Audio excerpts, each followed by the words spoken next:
울산 부동산세법연구소 세무사 김명택입니다. 오늘은 금융주택 매매 시 절세 방법에 대해서 한번 살펴보도록 하겠습니다. 상가 매매 유형에는 주택과 상가가 겸용되어 있는 겸용상가, 임대업에 사용하는 일반적인 상가, 직접 사업에 사용하고 있는 상가 등이 있을 수가 있는데요. 상가 매매 시 검토할 사항으로는 세 가지 정도가 되겠습니다. 양도가의 감가상각비, 부가가치세 문제가 되겠습니다. 그럼 사례를 한번 보도록 하겠습니다.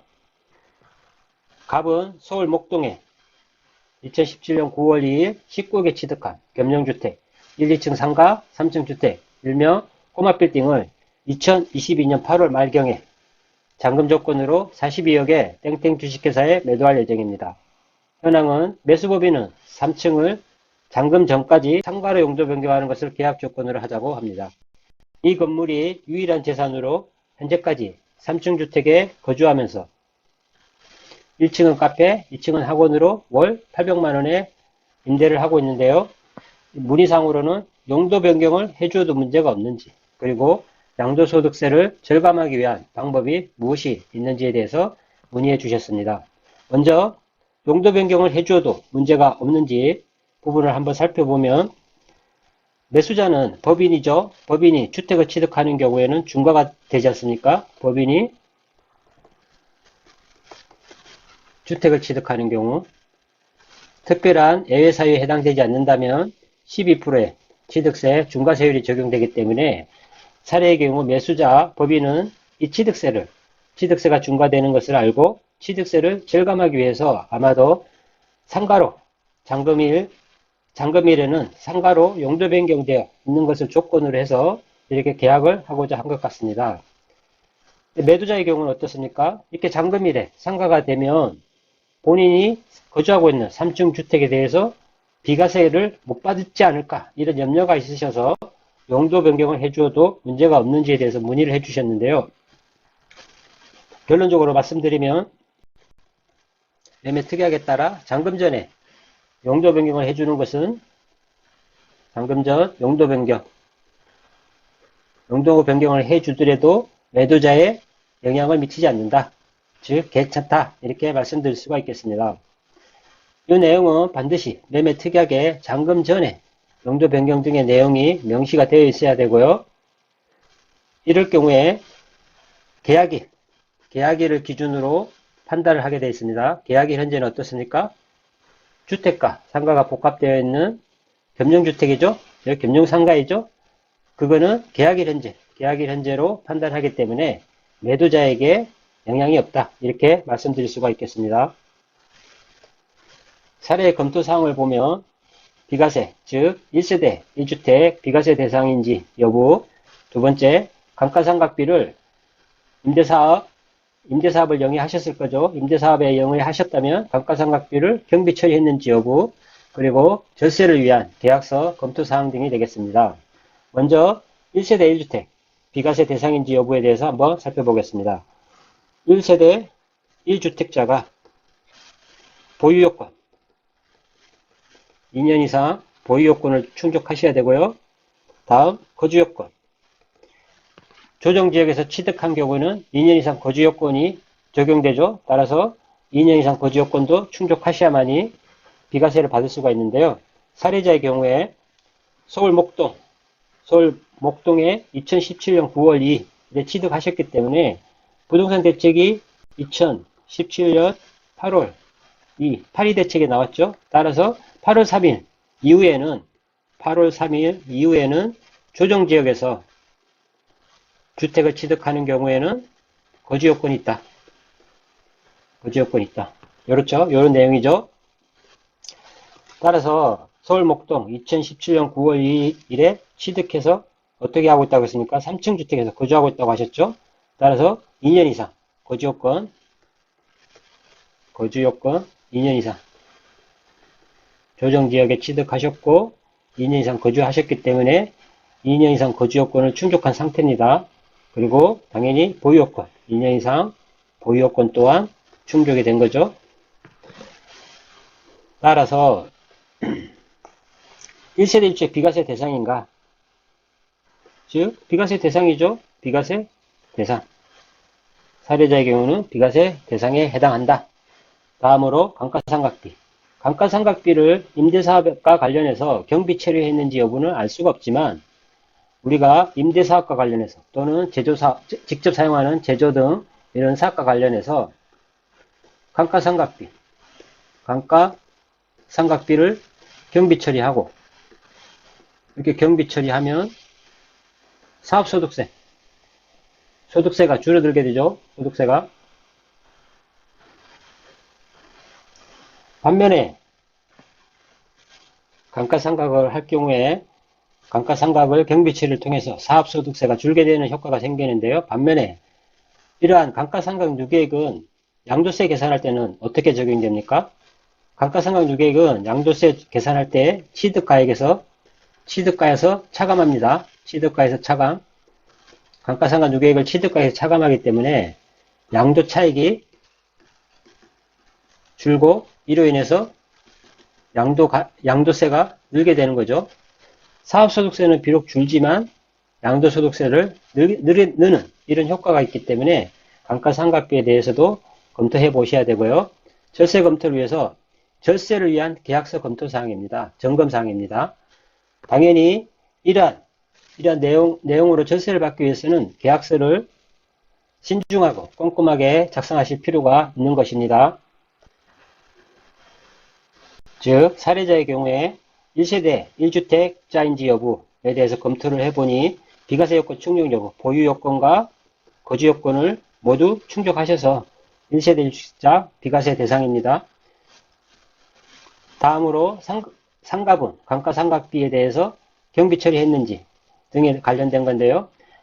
사업소득의 감가상각비로 경비 처리가 가능하고 그렇게 경비 처리한 경우 양도소득세를 계산할 때에는 그 경비 처리한 감가상각 누계액이 취득가액에서 차감이 되는 겁니다. 세 번째로는 절세를 위한 계약서 점검 사항에서 사례자의 경우는 1세대 1주택자이기 때문에 주택과 주택 외 부분에 대해서 가액을 결정하셔야 되는데요. 총 가액이 42억이라고 했는데 이 중에서 주택이 가액이 얼마이고 주택 외의 가액이 얼마인지에 따라서 비과세의 규모가 달라지기 때문에 이 부분이 굉장히 중요하죠. 따라서 주택과 상가, 매매 가액을 구분해서 계약서에 기재하는 게 필요하다. 즉 토지 가액이 예컨대 14억이고 상가 부분의 가액이 28억이라고 하면 주택 부분은 어때요? 12억이 초과되니까 1세대 1주택 비과세 요건을 충족하셨고 12억이 초과되기 때문에 양도가액 2억에 해당하는 양도소득에 대해서는 양도세가 부과되는 거고 주택 외 부분, 상가 부분에 대해서는 일반적인 양도소득세가 부과되는 겁니다. 따라서 주택 외 가액이 얼마이냐가 중요해지고 그 부분을 계약서에 명확하게 기재를 해 두시는 것도 절세를 하는 데서 팁이다 이렇게 말씀드릴 수가 있겠고 상가 건물의 경우는 상가가 깔고 앉아있는 토지 부분과 건물 부분이 있겠죠. 이 건물 부분에 대해서는 사례에서 임대료를 800만원 받고 있다고 하셨으니까 일반 과세자일 테고 따라서 건물 부분의 가액의 10%를 부가가치세로 매수자한테 거래징수해서 세금계산서 발행하고 신고, 납부해야 될 의무가 생기는 거죠. 매수자의 경우는 이를 바탕으로 해서 조기환급 신청하고 부가세를 환급 받으시면 되는 겁니다. 다만 이렇게 토지와 건물가액이 구분되어 있지 않을 때 매도자와 매수자 간에 건물가액을 얼마로 할 건지에 대해서 마찰이 있을 수가 있고요.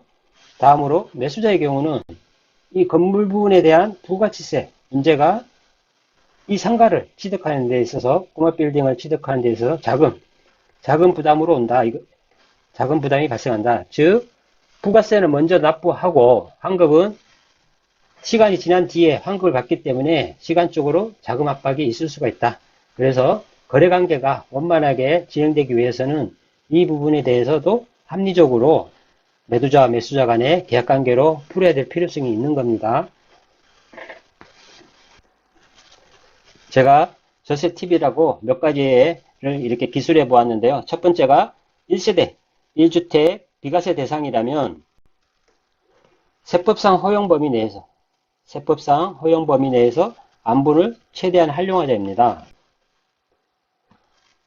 42억, 매도가가 42억인데요. 42억을 주택과 주택 외 부분, 상가 부분으로 가액이 구분하셔야 되는데, 계약서 상에 주택과 주택 외 부분, 상가 가액에 대해서 기재가 없는 경우에는 세법상 기준에 따르고, 그 기준에 따르면 약 주택 부분의 가액은 14억이 되고 상가 부분의 가액은 28억이 되는 겁니다. 제가 이 14억은 요 기준 밑에 제가 기재되어 있는 개별고시 주택 개별고시가 4억, 상가 건물 8억, 상가 부분 토지 개별공시가 6억, 상가 건물 기준시가 2억, 2억에 따라서 토탈 기준시가 12억분에 주택 부분이 차지하는 기준시가 4억, 이러면 14억이 주택에 가액이 되고 나머지가 상가가 됩니다. 이 부분은 매매계약서상에 구분이 없을 때 세법상 기준에 따라서 하셔야 되고요. 그렇게 했을 경우 결과치가 14억이 되는 겁니다. 근데 사례자의 경우는 비과세 요건을 충족하셔서 비과세가 되기 때문에 이 주택의 가액이 어떻습니까? 높으면 높을수록 유리해지는 거죠. 유리해진다. 그러면 이 가액을 높일 수가 있는가? 즉 14억을 매도자와 매수자 간에 합의해서 다른 가액으로 기재를 할 수 있는 거죠. 그 가액이 세법상에서는 매도자 매수자 간에 예컨대 18억, 주택 부분에서는 18억, 상가 부분으로 24억이라고 매매계약서상에 기재를 하고 계약을 했다라고 하면 이 부분이 세법상에서 허용이 되는가? 결론적으로 허용이 됩니다. 허용은 세법상 기준에 의한 가액 14억에서 허용 범위를 30% 플러스 마이너스 30% 범위 내에서 허용이 되기 때문에 14억 곱하기 30% 하면 약 18억 2천이 나오죠. 18억 2천과 14억 사이에 있기 때문에 18억은 이 가액이 허용이 되는 겁니다. 그러면 14억보다 18억이 커졌기 때문에 양도소득세에서 비과세 받는 규모가 커지게 되죠. 그러면 전체적으로 절세 효과가 절세 폭이 커진다. 이렇게 말씀드릴 수가 있겠습니다. 두 번째로 상가도 토지분과 건물 부분을 구분하여 기재하자. 상가 같은 경우도 상가가 24억이라고 할 경우에 24억을 토지와 상가 건물 부분으로 이렇게 안분을 하셔야 되고요. 이 또한 기재 가액이 없을 때는 세법상 기준시가죠. 기준시가에 따라 안분하게끔 되어 있고요. 그 기준으로 안분을 해보면 앞에서 전체 상가 건물에 대한 기준시가가 8억이고 토지분이 6억, 건물분이 2억이죠. 2억이니까 24억. 24억은 전체 8억 중에서 건물분 2억 이렇게 되죠. 그래서 6억이 되는 겁니다. 나머지 18억이 토지분에 대한 상가가 깔고 앉아 있는 토지분에 대한 양도 가액이 되는 겁니다. 6억 건물분 6억에 대해서는 10%로 부가가치세를 거래징수하게끔 되어 있죠. 세액인사를 발행하고 부가가치세 10% 6천만 원을 받아서 신고하고 납부해야 됩니다. 매수자는 받은 세금계산서를 통해서 조기환급 신청하고 환급을 받으시면 되겠죠. 근데 이 부분에서도 매수자의 경우는 자금 압박 이런 부분이 있기 때문에 이 가액 6억 건물로 구분된 6억이란 가액도 세법상 허용하는 범위 내에서 조절이 가능하다. 이 또한 6억의 30% 플러스 마이너스 30% 허용 범위 내에서 가능한 겁니다. 예컨대 30%니까 6, 3, 18이죠. 그러면 4억 2천까지 건물 가액으로 합의해서 계약서상에 표기할 수 있다. 이렇게 보시면 되고요. 4억 1천일 경우에는 4,200이 되죠. 부가세가. 따라서 매수자의 경우에는 1,800만 원의 자금 압박이 줄어들 수 있다. 이 또한 거래관계를 원만하게 진행시킬 수 있는 부분 중에 하나다. 이렇게 말씀드릴 수가 있겠습니다. 네 번째로 양도인, 즉 잔금 청산일을 조정 가능한지를 살피자. 이 내용은요, 사례자의 경우에 여기에 꼭 맞기 때문에 제가 기재를 해 놓았는데요. 사례자의 경우에 서울 목동에 2017년 9월 2일부터 2012일에 취득하셔서 2022년 8월 말경에 잔금을 치를 예정인데요. 보면 보유기간이 2017년 9월 2일부터 2022년 9월 1일일 경우에는 5년 이상이 되는 거죠. 현재는 4년 이상인데 8월 말경에 예컨대 8월 30일 날 잔금을 치를 경우에는 4년 이상이 되는 거죠. 4년 이상이 되면 고가주택 12억 초과 부분에 대해서는 양도소득세가 가세되고, 양도소득세가 가세되더라도 장기보유 특별공제가 1세대 1주택자이고 2년 이상 거주를 하셨기 때문에 장특공제 표 2의 율을 적용받게 되는데요. 연 4% 보유에 따른 거주에 따른 4% 공제가 적용이 돼서 4년이면 16%, 보유에 따른 장기보유 특별공제 16%, 거주에 따른 장기보유 특별공제 16% 해서 32%가 적용되는 겁니다. 만약 잔금 청산일을 8월 30일이 아니라 9월 1일로 결정을 하실 경우에는 보유기간이 5년 이상이 되는 거죠. 5년 이상이 돼서 보유에 따른 장기보유 특별공제의 542시 20%, 거주에 따른 장기보유 특별공제 20%, 542시 20% 해서 40%를 장기보유 특별공제를 받을 수가 있는 겁니다. 따라서 40%와 32%의 차이 8%를 추가적으로 양도차익에서 장기보유 특별공제를 받을 수가 있습니다. 그럼 이렇게 양도일, 즉 잔금 청산일을 조정 가능한지를 살펴서 8월 30일이 잔금이다라고 하면 이거를 9월 1일로 늦추는 게 매도자의 경우에는 절세를 최대한 이끌어내는 방법이겠죠. 장기보유 특별공제율이 8%만 차이 나도 절세폭이 상당할 테니까 이 부분 사례자 같은 경우에 이렇게 잔금 청산일이 조정이 가능한지를 살피자. 불과 2, 3일 정도의 차이잖아요. 2, 3일 정도의 차이이기 때문에 더군다나 잔금 청산일을 땡기는 것이 아니라 미루는 거기 때문에 뒤쪽으로 미루는 거기 때문에 충분히 협의가 가능하고 2, 3일은 조정이 가능하다 이렇게 볼 수가 있겠죠. 따라서 양도일 즉 잔금 청산일이 조정 가능한지를 꼭 살피셔서 절세폭을 최대한 이끌어내는 게 중요하다고 보겠습니다. 한편 주택가, 상가, 겸용 건물의 취급입니다.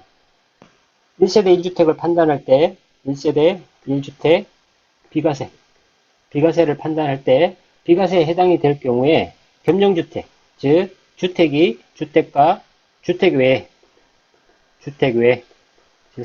상가가 되겠죠. 일반적으로 주택과 주택 외의 건물로 복합되어 있는 겸용 건물의 경우에 1세대 1주택 비과세를 판단 시에 주택이 주택 외의 건물보다 크다면 전부를 주택으로 보았습니다.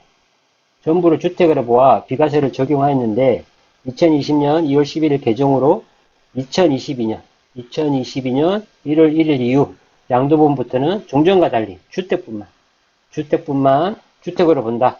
따라서 주택분과 상가 부분을 구분해야 될 필요성이 생기는 겁니다. 2022년 1월 1일 이후 양도분부터는 종전과 달리 1세대 1주택 비과세를 판단 시에 주택분만 가지고서 주택분만 주택으로 보아 1세대 1주택 비과세를 적용한다입니다.